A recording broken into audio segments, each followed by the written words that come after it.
What if everything you think your dog loves is actually making them uncomfortable?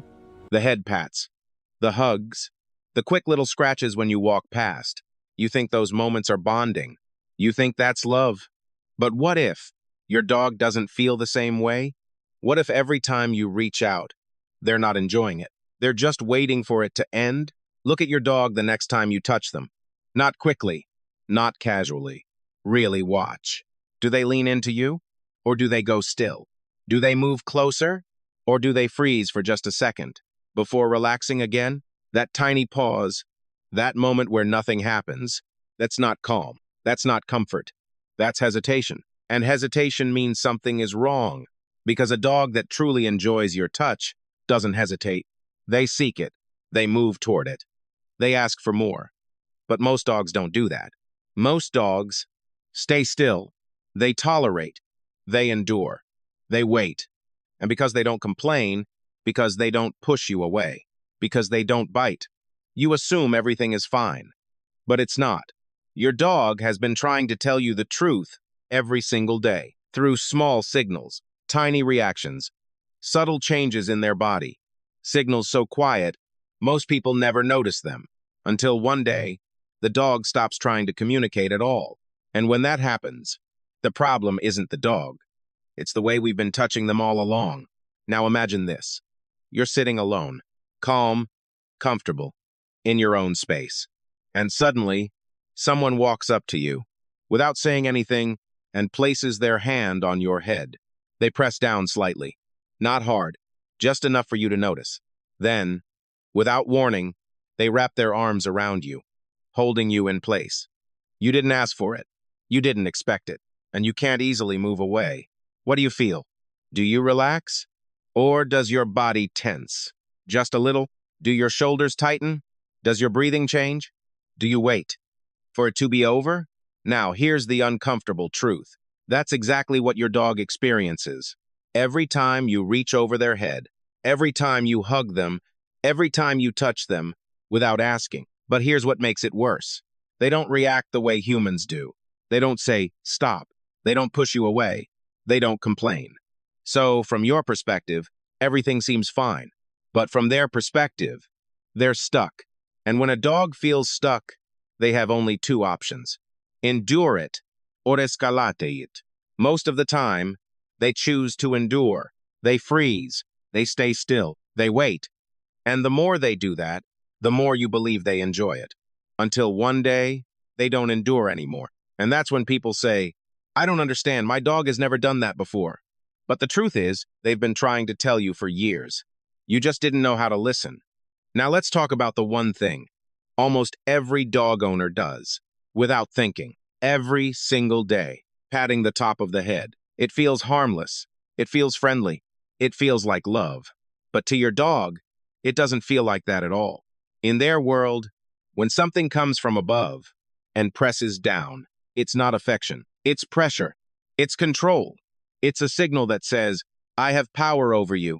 Dogs use this signal with each other to claim space, to assert position, to make a point. And when your hand comes down on top of their head, they read it the same way. That's why puppies duck. That's why anxious dogs flinch. That's why even calm, well-behaved dogs suddenly go still. Watch closely next time you do it. Their ears shift back. Their eyes soften, but not in a relaxed way. Their body stiffens, just for a second. That moment right there, that tiny freeze, that's the truth. They're not enjoying it. They're managing it. They're absorbing the pressure and waiting for it to stop. And the more you do it, the more your dog learns something dangerous, that your touch is unpredictable, not something to seek, not something to trust, just something to tolerate. And when touch becomes something to tolerate, connection starts to fade, slowly, quietly, without you even noticing, until one day, your dog stops coming to you first, and you don't know why. So how do you fix this? How do you turn all of this around without confusing your dog even more? It starts with something incredibly simple. 3 seconds. That's it. Pet your dog for 3 seconds. Then stop. Completely. Pull your hand away and do nothing. Now watch carefully. This moment is the most honest answer your dog will ever give you. If your dog leans into you, nudges your hand, moves closer, or tries to bring your hand back, that's not random. That's a choice. That's your dog saying, yes, I like this. Keep going. But if your dog does nothing, if they look away, lick their lips, yawn, or simply stay still, that silence is also an answer. And it means, I'm done. Maybe they only wanted 1 second. Maybe they didn't want it at all. And for the first time, you're actually listening. That's what makes this different. Because before, touch was something you decided. Now, it's something you share. And that changes everything. Because the moment your dog realizes they have a choice, something shifts. They relax. They trust. They start to understand your hands are safe. Not something that appears suddenly. Not something that overwhelms them. But something they can approach on their own terms. And that's when a dog stops tolerating touch and starts wanting it. And once that happens, you'll feel the difference immediately. Now here's the part most people don't want to hear, because it goes against everything you've been taught your whole life.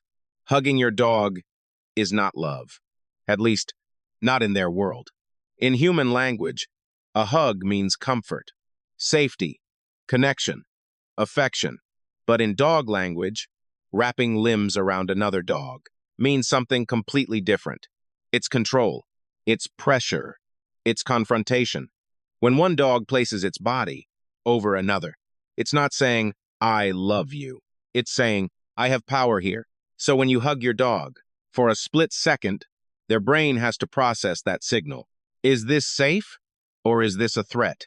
Most stable dogs learn to tolerate it. They freeze. They hold still. They wait for it to end. But not every dog reacts the same way.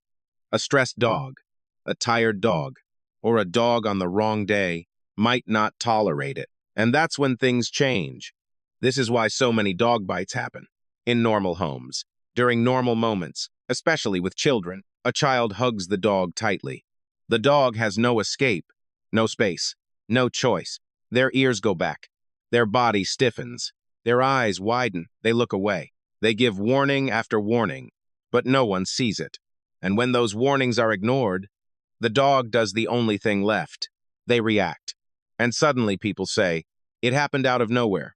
But it didn't. It was building, quietly, for a long time. And it started with something that looked like love. So what should you do? Starting today? Not tomorrow. Not later. Right now. Change one simple thing. Stop assuming your dog enjoys your touch. And start asking. Approach them differently. Not from the front. Not reaching straight for their face. Come from the side. Lower your body. Soften your presence. Then offer your hand. And wait. Let them decide. And when you touch them, pay attention. Because your dog is always answering you. You just have to learn how to see it. A slight head turn. A lip lick. A yawn. A tiny shift of weight away from you. Or the most important one, that brief moment where they freeze. These are not random behaviors. These are words. Clear, honest, immediate. And when you respect those signals, something incredible happens. Your dog changes. Not because they became different, but because you finally understood them. They stop tolerating your touch, and they start choosing it. They come closer. They lean into you. They place their head on you without being asked.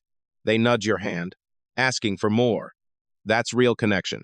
Not forced, not assumed, chosen. So next time you reach out, pause for a second, because every touch is a conversation. And for years, you've been the only one talking. If this changed how you see your dog, type 1 in the comments. Because most people will never realize this. And that one small shift might be the difference between a dog that simply lives with you and a dog that truly trusts you.